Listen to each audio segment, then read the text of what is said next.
মেসির হ্যাট্রিক সত্যি কি? রোনালদো চাপে পড়লেন, একটু পরে বিশ্বকাপ মিশনে নামছেন CR7। থমাস টুকেলের ইংল্যান্ডের এবারের অগ্নি পরীক্ষার সামনে ক্রোয়েশিয়া এবার নামছে কামব্যাক করার মিশনে। কানসাসে মেসি ম্যাজিকের হাওয়া সারা দুনিয়ার ফ্যান জোনে, বাকি দুই প্রতিপক্ষকে আর কে গোনে? মেসি উল্টিয়ে যাচ্ছেন রেকর্ড বুকের পাতা, ক্লোজার সেই অমর রেকর্ডও আর বোধহয় টিকছে না।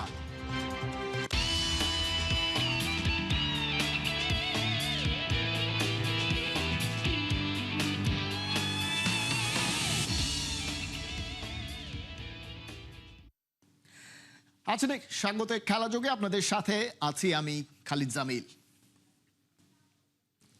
পয়লা ম্যাচে হ্যাট্রিক করে বসলেন লিওনেল মেসি, তাতেই ক্রিস্টিয়ানো রোনালদো কি চাপে পড়লেন, নাকি আরো ভালো কিছু করে দেখানোর জন্য হয়ে উঠবেন CR7 অপ্রতিরোধ্য? আল নাসেরের হয়ে সৌদি প্রো লিগ জিতলেও পর্তুগালের হয়ে তার সাম্প্রতিক পারফরমেন্স নিয়ে কনফিউশন তৈরি হয়েছে বিশ্লেষকদের মধ্যে। এই পরিস্থিতিতে বাংলাদেশ সময় রাত 11টায় রোনালদোর পর্তুগাল শুরু করছে তাদের 2026 বিশ্বকাপ মিশন। হিউস্টনের NRG স্টেডিয়ামে তাদের প্রতিপক্ষ আফ্রিকার দেশ ডেমোক্রেটিক রিপাবলিক অফ কঙ্গো। রিপোর্টে বিস্তারিত। 1966 সালে ইংল্যান্ডের ইউসেবিওর তেলেসমাতি, তাতেই 3 নম্বর স্থান। সেটাই আজ পর্যন্ত বিশ্বকাপে পর্তুগালের সেরা মুহূর্ত। প্রথমবার খেলতে গিয়ে বাজিমাত, তারপর 60 বছর। সেমিফাইনাল পর্যন্ত যেতে পেরেছে মাত্র একবার 2006-এ। কাতারে মরক্কোর কাছে কোয়ার্টার ফাইনালে বিদায়। ইউরো জিতেছে, আছে নেশনস লিগ টাইটেলও, কিন্তু বিশ্বকাপ সেটা এখনো অধারা। হিউস্টনে ডিআর কঙ্গোর বিপক্ষে গ্রুপ কে এর প্রথম ম্যাচে মাঠে নামছে পর্তুগাল, আর সাথে আছেন রোনালদো। 41 বছর বয়স, ষষ্ঠ এবং সম্ভবত তার শেষ বিশ্বকাপে। রোনালদোর ক্যারিয়ারের একটা অদ্ভুত পরিসংখ্যান আছে। 5টা বিশ্বকাপে গোল করা একমাত্র পুরুষ খেলোয়াড় তিনি, কিন্তু 8 গোলের একটাও নকআউট পর্বে নয়। কাতারে শেষ গোলটা এসেছিল পেনাল্টি থেকে। সুইজারল্যান্ডের বিপক্ষে রাউন্ড অফ 16-এ শুরু থেকে বেঞ্চে, 14 বছরের মধ্যে প্রথমবার মেজর টুর্নামেন্টে নন স্টার্টার। ইউরো 2024-এ গোল শূন্য কোয়ার্টার ফাইনালে ফ্রান্সের কাছে টাই ব্রেকার থেকে বিদায়। ডিআর কঙ্গোর বিপক্ষে শুরু থেকেই খেলবেন নাকি বেঞ্চে, সেই প্রশ্নটা এখনো ঝুলছে। মার্টিনেজের পুরো দল ফিট, কিন্তু নাইজেরিয়ার বিপক্ষে ওয়ার্ম আপে ভালো সুযোগ মিস করেছেন রোনালদো। 229 নম্বর ক্যাপ হবে আজকের ম্যাচে, সেটা তিনি স্টার্টিং লাইন আপে থাকুন আর নাই থাকুন। তবে এই পর্তুগাল শুধু রোনালদোর ওপর নির্ভরশীল নয়। Vitinha, Joao Neves, Nuno Mendes, তিনজনই পিএসজির হয়ে টানা দ্বিতীয় চ্যাম্পিয়ন্স লিগ জিতেছেন। ব্রুনো ফার্নান্দেজ ম্যানচেস্টার ইউনাইটেডে প্রিমিয়ার লিগ রেকর্ড 21 অ্যাসিস্ট করেছেন। মিডফিল্ড লাইন আপটা বিশ্বকাপের যে কোনো দলকে বিট করতে পারে। তবে আজকের ম্যাচে একটা ভারী বিষয়ও আছে। গ্রুপ পর্যায়ে পর্তুগাল শীর্ষে থেকে শেষ করলে রাউন্ড অফ 32-র ম্যাচটা পড়বে 3 জুলাই, দিয়েগো জোতার প্রথম মৃত্যুবার্ষিকীতে। 2025-এর জুলাইয়ে সড়ক দুর্ঘটনায় মারা গিয়েছিলেন লিভারপুল ফরওয়ার্ড। নেশনস লিগ জেতার পরপরই দলের প্রতিটা প্লেয়ার তার স্মৃতিতে রিস্টব্যান্ড পরবেন।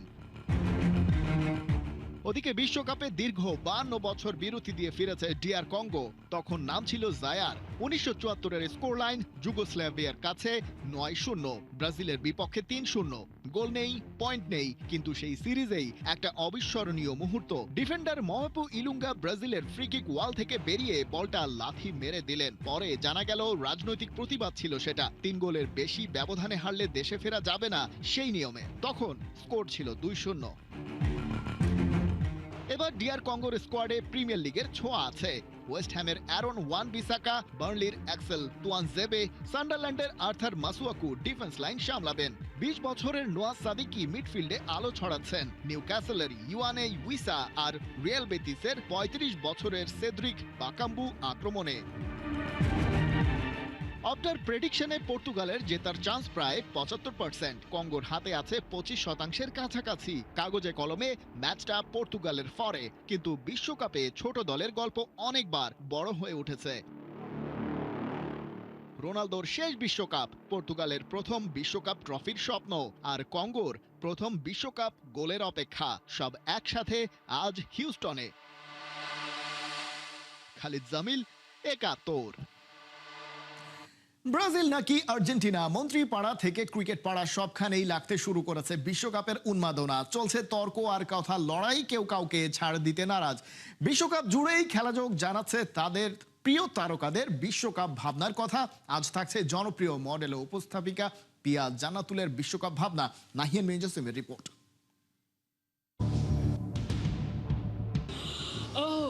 যদি পর্তুগাল চ্যাম্পিয়ন হয়ে যায় তাহলে একটা পর্তুগালের ভিসা লাগে, পর্তুগাল ঘুরতে যাব। বললে তো মানুষজন আবার আমার উপর খেপে যাবে। আমার মনে হয় বাংলাদেশের অনেক মানুষ স্রোতে গা ভাসাতে পছন্দ করে। Ronaldo is the most good looking guy, so I want to take Ronaldo's interview. সবাই এই দল সাপোর্ট করছে, ওই দলকে সাপোর্ট করবো, তার একটা বিপক্ষ দল থাকাই লাগবে। ওই দলকে সাপোর্ট করছে, ওই দল। যুগটা এআই, কে কখন কাকে কোন দলের সাপোর্টার বানিয়ে দেয় বোঝাটা কঠিন। আমি পিয়া জান্নাতুলকে সামহাও মানে ফেসবুকে দুইটা দলের সাপোর্টার হিসেবে দেখেছি, দুই দলের জার্সিতে। আসলে পিয়া জান্নাতুল কোন দলের সাপোর্টার? দুই দলের কোন এআই দিয়ে বানিয়ে দিচ্ছে যে যার মতো। আচ্ছা, না আমি হচ্ছে অ্যাকচুয়ালি ইটালি সাপোর্টার। ইটালিতে এবার খেলছে না, সো সেখান থেকে আমি যদি তারপরেও জিজ্ঞাসা করেন কোন দলকে সাপোর্ট করছি, আমি পর্তুগালকে সাপোর্ট করছি। আপনার কাছে কি মনে হয় যে পর্তুগাল চ্যাম্পিয়ন হতে পারে? থাকে না, একটা মোমেন্টাম দরকার। সো ওই মোমেন্টটা যার সেই সময় থাকবে সেই হয়তো বা বিশ্বকাপ জিতবে। বলাটা তো খুব টাফ, রাইট? আমার খুব জানতে ইচ্ছা করছে, ওই যে বললাম ফেসবুকে অনেকে আপনাকে ব্রাজিলের সাপোর্টার বানিয়ে দিচ্ছে, আর্জেন্টিনার সাপোর্টার বানিয়ে দিচ্ছে, অথচ আপনি ইটালির সাপোর্টার, বাট এবার পর্তুগালকে সাপোর্ট করছেন। মানে ব্রাজিল বা আর্জেন্টিনা কেন নয়? বাংলাদেশে তো আসলে সবার মধ্যে এই দলটা নিয়েই বেশি আসলে ক্রেজিনেসটা দেখি, এই দুটা দল নিয়ে। বললে তো মানুষজন আবার আমার উপর খেপে যাবে। আমার মনে হয় বাংলাদেশের অনেক মানুষ স্রোতে গা ভাসাতে পছন্দ করে। সবাই এই দল সাপোর্ট করছে, ওই দলকে সাপোর্ট করবো, তার একটা বিপক্ষ দল থাকাই লাগবে। ওই দলকে সাপোর্ট করছে, ওই দল। আমার নিজস্ব আমি আমার মতো একটা মানুষ, আমার নিজস্ব একটা চিন্তাভাবনা আছে, নিজস্ব একটা মতবাদ আছে। নিজের যে খেলাটা দেখেছি, যে খেলা দেখে তখন যে খেলা, দেশের খেলা ভালো লেগেছে, সেই হিসাবে আমার একটা দলকে সাপোর্ট করি। সবাই ইটালি, সবাই আর্জেন্টিনা বা ব্রাজিলের সাপোর্টার বলেও আমার করতে হবে, নট নেসেসারি। আপনি তো স্পোর্টস অ্যানালিস্টও বলা চলে, প্রেজেন্টার, হোস্ট, সব কিছু মিলে আপনি কিন্তু স্পোর্টস নিয়ে কাজ করেছেন, সেই স্পোর্টসটা বেশ ভালো বুঝেন। যদি কখনো ওইরকম সুযোগ আসে ফুটবলের মাঠে আপনি হোস্ট করছেন, মানে হোস্টিং করছেন, সো ওই জায়গাটা আপনি কার ইন্টারভিউটা নিতে চাইবেন? কার ইন্টারভিউ নিতে চাইবো? রোনালদো। মেসি নয় কেন, নেইমার নয়? মেসি, নেইমার নেই কেন? সবাই all are very good player বা one of the best players of history, but I think among them Ronaldo is the most good looking guy, so I want to take Ronaldo's interview. আচ্ছা, crush আপনার? Crush না, আমার এরকম crush হয় না। আমার এরকম ক্রাশ হয় না। যদি এবার পর্তুগাল, আপনার পছন্দের দল, অন্তত যেহেতু ইটালি নেই, চ্যাম্পিয়ন হয়ে যায়, সেলিব্রেশনটা কিভাবে করবেন? যদি পর্তুগাল চ্যাম্পিয়ন হয়ে যায় তাহলে একটা পর্তুগালের ভিসা লাগে, পর্তুগাল ঘুরতে যাব। আপনার জন্য অনেক শুভকামনা, আপনার দলের জন্য অনেক শুভকামনা, রোনালদোর জন্য শুভকামনা। Thank you so much. আপনাকে এবং একাত্তর টিভিকেও অনেক অনেক শুভকামনা। অনেক ধন্যবাদ। পিয়া জান্নাতুল আর্জেন্টিনার, ব্রাজিল বা ওই স্রোতের গানা ভাসিয়ে আলটিমেটলি পর্তুগালকে সাপোর্ট করছে। ইটালি তার পছন্দের দল। পর্তুগাল যদি চ্যাম্পিয়ন হয়ে যায়, সোজা উড়াল দিতে চান সেই পর্তুগালে, রোনালদোর দেশে, সেখানে গিয়েই সেলিব্রেশনটা করতে চান। হেনরিন জাসিম, একাত্তর, ঢাকা। অগ্নিপরীক্ষার সামনে দাঁড়িয়ে টমাস টুখেলের ইংল্যান্ড, লুকা মদ্রিচের ক্রোয়েশিয়ার মুখোমুখি হবে ইংলিশরা। প্রত্যাশার চাপ মাথায় নিয়ে এ যাত্রায় নামতে হচ্ছে জুড বেলিংহামদের। দলে বড় বড় তারকাদের রেখেই এই মিশন সাকসেসফুল করতে হবে ওদের। অন্যদিকে রাশিয়া বিশ্বকাপের রানার্স আপ, ক্রোয়েশিয়ার জন্য ভালো সুযোগ কামব্যাক করার।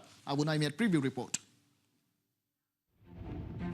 ম্যাচ নাকি বৃত্ত ভাঙা, ৬৬-র চ্যাম্পিয়ন, ২৬-এর আন্ডারডগ। ইংলিশরা যে চ্যালেঞ্জ নিয়েছে সেটা উতরে যেতে পারবে তো, নাকি মদ্রিচ দেখাবেন ওস্তাদের মার শেষ রাতে? ইংল্যান্ড ক্রোয়েশিয়া ম্যাচটা তাই এখন আলোচনার কেন্দ্রে।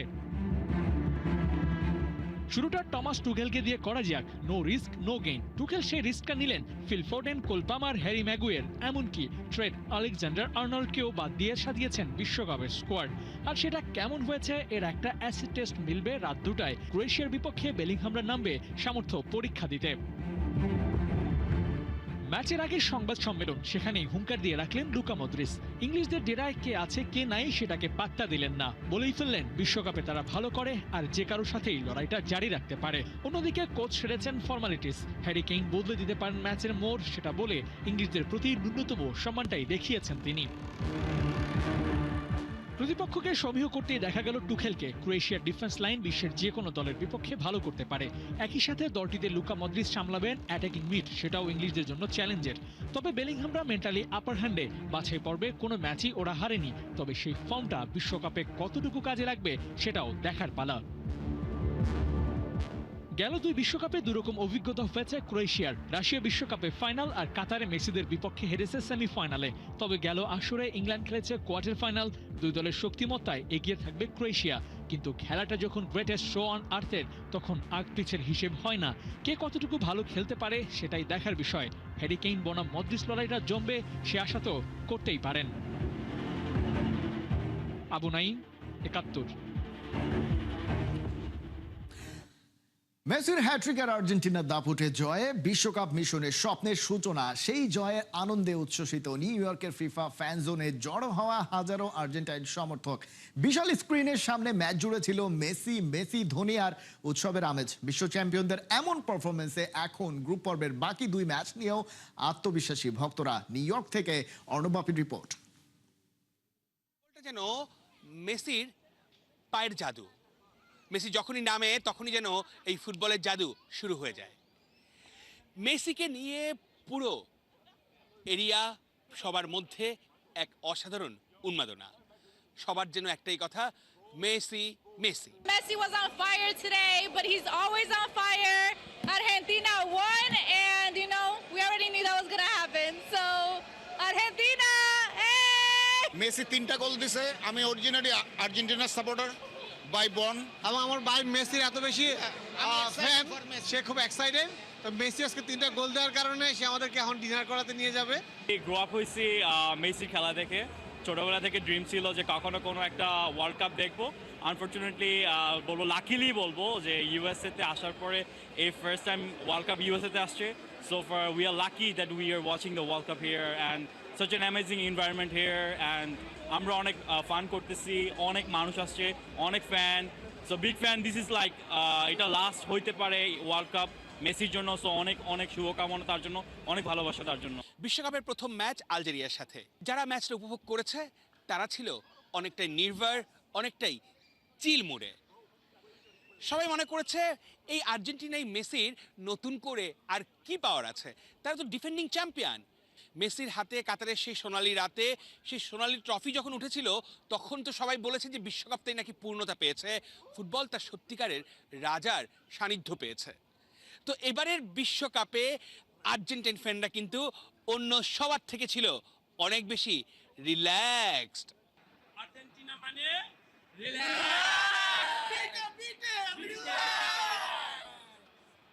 It's amazing. We won. Let's go! One of the best teams of South America. That's all I have to say. One of the best teams of South America. Then Ecuador. New ইয়র্কের fan জোনে বসে যারা মেসির খেলা দেখেছে, যারা আর্জেন্টিনার খেলা দেখেছে, তারা শুরুতে ফার্স্ট হাফে অনেকটাই ছিল চিন্তিত যে আসলে কি হবে খেলায়। ডিফেন্ডিং চ্যাম্পিয়নের তকমা নিয়ে আসা আর্জেন্টিনা আদৌ কি সেই নামের সঙ্গে মর্যাদা রাখতে পারবে? অ্যাটাক, ডিফেন্স কিংবা মিডফিল্ড, স্কলেনির দলের পুরো ম্যাচটাই কিন্তু একটা ভারসাম্য ছিল যে প্ল্যানিংটা করে তারা বিশ্বকাপে নেমেছে। সেই প্ল্যানিংয়ের প্রথম ম্যাচে অন্তত তার 95% এক্সিকিউট করতে পেরেছে। যারা পরিবার নিয়ে এই আর্জেন্টিনার ম্যাচটা উপভোগ করতে এসেছে, মেসির হ্যাট্রিক দেখে এবং আর্জেন্টিনার বড় জয় দেখে তারা কিন্তু খুশি মন নিয়েই বাড়িতে ফিরেছে। নিউ ইয়র্ক থেকে অর্ণব বাপি, ৭১। মেসির বয়স আসলেই কি ৩৮? আলজেরিয়ার বিপক্ষে হ্যাট্রিক দেখার পর কি এটা বিশ্বাস করা যায়? মেসি ফ্যানরা তো তা মানতে নারাজ। ক্যারিয়ারের সায়ান্নে মেসি যেন আরো বেশি তরুণ। পুরনো মদের মতোই মেসি আরো এখন বেশি তৃপ্তিদায়ক। তার বরং বয়স যত বাড়ছে পারফরমেন্সের ধার বাড়ছে, নিখুঁত হচ্ছে। বিস্তারিত শেখ আশিকের রিপোর্টে। ফ্যানরা সেলিব্রেট করছে, লিওনেল মেসির হ্যাট্রিক সেলিব্রেট করছে। এটাই তো লিওনেল মেসি, পুরো একটা জেনারেশনকে মাতিয়ে রেখেছিলেন নিজের ফুটবল ফুটবল জাদু দিয়ে। মেসির তুলনা মেসি নিজেই পুরো একটা জেনারেশনের শৈশব কৈশোর ও যৌবনের পুরোটা জুড়ে তৃপ্তি দিয়ে গেছেন বাপায়ের জাদুতে, শিল্পের ছোঁয়ায়। ক্যারিয়ার সায়ান্নের মেসি যেন পুরনো মদের মতোই, আরো বেশি তুষ্টিদায়ক। কিন্তু 38-এর এই মেসি ভক্তদের কাছে কেমন? মেসি অলওয়েজ 17 সব সময় মেসি 17, হ্যাঁ অলওয়েজ বয়স মানে তরুণের মতো। মেসি কখনোই পুরো হবে না আমাদের কাছে। মেসির যারা ভক্ত তাদের কাছে কখনোই মেসি পুরো হবে না। বাস্তবেও তো তেমন কিছু না, মেসি তো সমান সমান, আগে যেরকম ছিল এখন তার থেকে বেস্ট দিচ্ছে। আর্জেন্টিনান ফ্যানদের জন্য হচ্ছে মেসিকে দেখাই অনেক তৃপ্তিদায়ক। সো মেসি যখন গোল দিচ্ছে সেই জিনিসটা হচ্ছে মানে পুরো একটা হেভেনলি জিনিস, অনেক ভালো লাগছে। মেসির যে খেলা দেখলেন আজকে আপনারা, মানে কতটুকু তৃপ্তিদায়ক ছিল? ওর গোলগুলো অনেক স্মুথ ছিল আর অনেক best. As a Messi fan, as a Argentine fan, কতটা স্যাটিসফাইং ছিল? অনেক স্যাটিসফাইং ছিল এন্ড সবার এত উচ্ছ্বাস দেখে আসলেই ভালো লাগতেছে। আপনি কতটা উপভোগ করেছেন যদি একটু এক্সপ্লেইন করতেন। আমি অনেক উপভোগ করেছি। আমি মানে যতটুকু আশা করেছি এটা থেকে অনেক বেশি। 3টা গোল দেওয়া এটা আসলে মানে যারা মেসি ফ্যান বা আর্জেন্টিনা ফ্যান তাদের জন্য অনেক বড় কিছু। ইতিহাসে প্রথমবার এমন এক মেসি খেলছে বিশ্বকাপে যার কাছে নেই কোনো প্রত্যাশার চাপ। এবার মেসি ভক্তরাও পৃথিবীর সবচেয়ে নির্ভর ফ্যান বেজ। এখনো কি মেসির কাছে চাওয়ার আছে কিছু? আমরা তো ভেবেছিলাম মনে হয় এই ওয়ার্ল্ড কাপ মেসি খেলবে না, যেহেতু লাস্ট ওয়ার্ল্ড কাপে সে একটা অ্যানাউন্স করেছিল এটা লাস্ট ওয়ার্ল্ড কাপ, বা যেহেতু এবার খেলছে এবং অলরেডি ফার্স্ট ম্যাচে 3টা গোল হয়ে গেছে, আই থিঙ্ক যৌথভাবে সর্বোচ্চ গোল হবে না, he will be the highest goal দাতা। Thank you so much. আমার ভার্সিটি মানে লাইফ কালে, কারণ ঢাকা ইউনিভার্সিটি টিএসসি এটার মতো এক্সপিরিয়েন্স কোথাও পাওয়া যাবে না বাংলাদেশে। সো আমার পুরো একটা ভার্সিটি জীবনকালে আমি এই এক্সপিরিয়েন্সটা পাইছি। সো আমি অনেক হ্যাপি। আর মেসি সবসময় আমার আইডল। তাদের উদ্দেশ্যে কি বলবেন ম্যাচের আগেই যারা গলাবাজি করছিল? গত বছরই আমাদের সাক্ষী আছে, আমরা আর কি বলবো। গত বছর যারা ফিফা দেখেছে তারাই বলতে পারবে আর্জেন্টিনা কত ভালো খেলে। এবারও কাপ আর্জেন্টিনাই নিবে। আমি এক্সপেক্ট করিনি যে মেসি খেলবে, বাট খেলছে আলহামদুলিল্লাহ। আর আরেকটা কথা হচ্ছে ওয়ার্ল্ড কাপ নিয়ে যদি বলি যে আমরা লাস্ট ম্যাচটা জিতেছি, তো এবার যদি সামহাও নাও জিতে আমার কোনো রকম রিগ্রেট থাকবে না, কজ মেসির হাতে আমরা ওয়ার্ল্ড কাপ দেখতে চেয়েছিলাম, আলহামদুলিল্লাহ আমরা ওটা দেখতে পেরেছি। মেসি কখনোই মুখে জবাব দেন না, পায়ের জাদুতে আর মস্তিষ্কের কারসাজিতে ঘায়েল করেন প্রতিপক্ষকে। মেসিকে এতদিন বার্গার লিগের ফুটবলার বলে ট্রল করেছে, তাদের উদ্দেশ্যে বার্তা কি থাকবে? তারা শুধু ট্রলই করতে পারে, মেসি কি জিনিস এটা মাঠে মেসি বারবার প্রমাণ করেছে। এরপরও যারা বলে তারা ফুটবল বুঝে না। অনেক ব্রাজিল ফ্যানরা আছে খুবই ট্রল করছে এই যে সাইমন আপ খাবে, ও আজকে 7টা খাবে, সেই জায়গায় ও নিজে একাই 3টা দিছে। আর কি ওর টিম মেম্বারগুলো ভালো, বাট ও একাই 3টা দিছে, বেস্ট পারফরম্যান্স ছিল। আমি তো ব্রাজিল সাপোর্টার হলেও সবসময় মেসি ভক্ত ছিলাম আগে থেকেই। তো মেসির খেলা সবসময় ভালো লাগে, এছাড়া আর কি বলবো। তো আজকেও অনেক এনজয় করেছি, যদিও খুব ছোট একটা দলের সাথে খেলা ছিল, তারপরও Messi fan and Argentina fan হিসেবে ওর খেলা দেখতেও ভালো লাগে, এন্ড যখন গোল দেয় তখন আলাদা একটা আনন্দ হয়, এটাই স্বাভাবিক। মেসি এখনো কত ভয়ঙ্কর, এবং একই সঙ্গে বুঝিয়ে দিলেন ফুটবল শুধু শরীরের খেলা নয়, ফুটবল শুধু বয়সের খেলা নয়, ফুটবল মস্তিষ্কেরও খেলা। শেখ আশিক, 71, ঢাকা। ফুটবল কখনো কখনো সব বাধা ভেঙে দেয়, আবেগও তখন নিয়ন্ত্রণে থাকে না। আলজেরিয়া ম্যাচে মেসিকে জড়িয়ে ধরে কেঁদেছেন স্কালোনি, কাঁদিয়েছেন কোটি আর্জেন্টিনার সমর্থককেও। কিন্তু হঠাৎ কেন এত আবেগপ্রবণ আর্জেন্টিনার কোচ? 2 লিওনেলের সেই গল্পই জানাচ্ছেন হাসান সজীব। ফুটবল শুধু জয় পরাজয়ের গল্প নয়, ফুটবল আবেগেরও নাম। আর লিওনেল স্কালোনির এই দৃশ্য যেন সেই আবেগেরই প্রতিচ্ছবি। যে স্কালোনিকে আমরা চিনি শান্ত, সংযত আর ঠান্ডা মাথার একজন কোচ হিসাবে, বড় জয়ের রাতেও যিনি খুব কমই আবেগ দেখান প্রকাশ্যে, সেই মানুষটি আলজেরিয়ার বিপক্ষে ম্যাচে নিজেকে আর ধরে রাখতে পারলেন না। এই গল্পটা আসলে 2 লিওনেলের, একজন লিওনেল মেসি, আরেকজন লিওনেল স্কালোনি। স্কালোনি যখন আর্জেন্টিনার দায়িত্ব নেন তখন মেসির ইন্টারন্যাশনাল ক্যারিয়ার নিয়ে ছিল নানা প্রশ্ন। বয়স, ফর্ম, ভবিষ্যৎ সবকিছু নিয়ে চলছিল আলোচনা, কিন্তু স্কালোনি কখনো তার কাপ্তানের ওপর আস্থা হারাননি, বরং দলকে সামনে থেকে লিড দেওয়ার দায়িত্বে রেখেছেন মেসিকে। লিওন নেতৃত্বে গড়ে তুলেছেন একটি নতুন আর্জেন্টিনা, আর সেই বিশ্বাসের প্রতিদান দিয়ে যাচ্ছেন মেসিও। আলজেরিয়ার বিপক্ষে বিশ্বকাপের মঞ্চে লিও খেলেছেন নিজের 200তম ইন্টারন্যাশনাল ম্যাচ, করেছেন দুর্দান্ত এক হ্যাট্রিক। 38 বছর বয়সেও দেখিয়েছেন কেন তিনি এখনো আর্জেন্টিনার সবচেয়ে বড় ভরসা, বিশ্বাসের জায়গা। ম্যাচের ৭৮তম মিনিটে যখন মেসিকে তুলে নেওয়া হয় তখন পুরো স্টেডিয়াম দাঁড়িয়ে তাকে অভিবাদন জানায়। গ্যালারি জুড়ে করতালি, সম্মান আর ভালোবাসার এক বিরল দৃশ্য। সেই মুহূর্তেই ডাগআউটে বসে আবেগ আপ্লুত হয়ে পড়েন স্কালোনি। চোখ মুছতে দেখা যায় আর্জেন্টিনা কোচকে। মাঠ ছাড়ার সময় জড়িয়ে ধরেন মেসিকে। কিন্তু কেন আবেগ ধরে রাখতে পারলেন না স্কালোনি? ম্যাচ শেষে এই মাস্টারমাইন্ডের আবেগ জড়ানো কণ্ঠই বলে দেয় মেসিকে তিনি কতটা ভালোবাসেন। তার পেছনের কারণটা ঠিক এমন যে ফুটবলারকে নিয়ে তিনি বাজি ধরেছেন, যার নাকি বিশ্বকাপে খেলার কথা নয়, ফিটনেস অচল। সেই মেসি যখন ৩৮ বছর বয়সে যুদ্ধ করেন নিজের সঙ্গে, সমালোচকদের সঙ্গে, গড়েন রেকর্ড, বন্ধ করে দেন সমালোচকদের মুখ, তখন তো জিতে যান বস স্কালোনি। হাসান সজীব, ৭১। বিশ্বকাপে এক একটি গোল ইতিহাস বদলায়, আর মেসির এক একটা গোল এখন রেকর্ড বুকের পাতা উল্টায়। আলজেরিয়ার বিপক্ষে হ্যাট্রিক করে ক্লোজার ১৬ গোল ছুঁয়েছেন লিওনেল মেসি। কিন্তু এখানেই শেষ নয়, এখন সামনে একের পর এক মাইল ফলক। অস্ট্রিয়া, জর্ডান কিংবা নকআউট, প্রতিটি ম্যাচেই হতে পারে মেসির নতুন ইতিহাসের মঞ্চ। আরও জানাচ্ছেন জুবাইর নূর।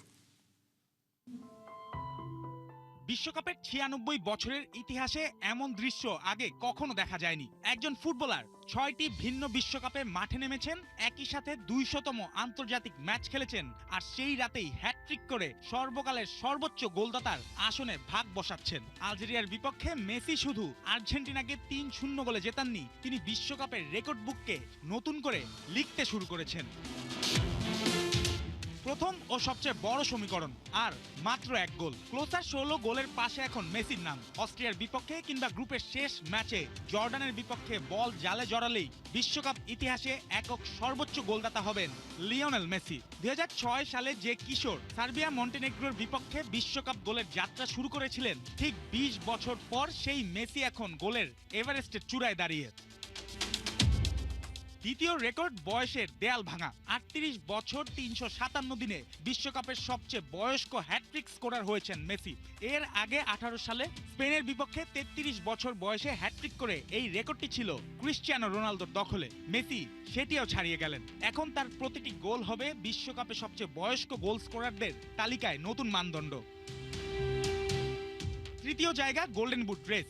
এমবাপ্পে সেনেগালের বিপক্ষে ডাবল করেছেন, হালান্ড নরওয়ের হয়ে জোড়া গোল দিয়ে শুরু করেছেন, কিন্তু মেসির উত্তর ছিল হ্যাটট্রিক। আরও গুরুত্বপূর্ণ, আলজেরিয়ার বিপক্ষে ৬টি শট, ২০২২ ফাইনালের ৫ শটের চেয়েও বেশি, সঙ্গে ২টি সুযোগ তৈরি। অর্থাৎ মেসি শুধু ফিনিশার নন, এখনও আর্জেন্টিনার আক্রমণের কেন্দ্রবিন্দু। চতুর্থ দিক আর্জেন্টিনার দলীয় মিশন। স্কালোনির একাদশে ২০২২ বিশ্বকাপ জয়ী দলের ১০ জন ছিলেন। অভিজ্ঞতা, বোঝাপড়া আর মেসির ম্যাজিক, এই ত্রিভুজ আর্জেন্টিনাকে আবারও শিরোপার দাবিদার বানাচ্ছে। আর্জেন্টিনা যত দূর যাবে, মেসির সামনে তত বাড়বে ম্যাচ, গোল, জয় ও অ্যাসিস্টের রেকর্ড বাড়ানোর সুযোগ।